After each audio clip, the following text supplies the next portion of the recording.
Tahu tak, ini tuh lintah laut. Tenang aja, lintah laut ni tak bahaya sama sekali. Cuma dia agak belendeh aja sikit.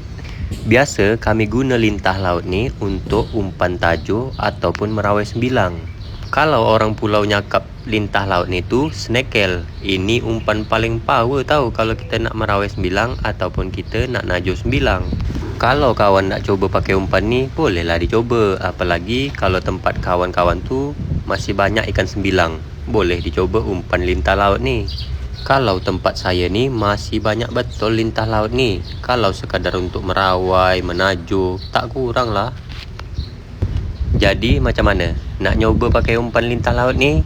Tapi bagi kawan-kawan yang penggeli, tak dapat lah nak nyoba pakai umpan ni. Kan ada juga orang yang penggeli. Kalau saya ni tak adalah geli-geli macam mana pun. Selamat mencoba buat kawan yang hobi najuk ataupun merawai ikan sembilang.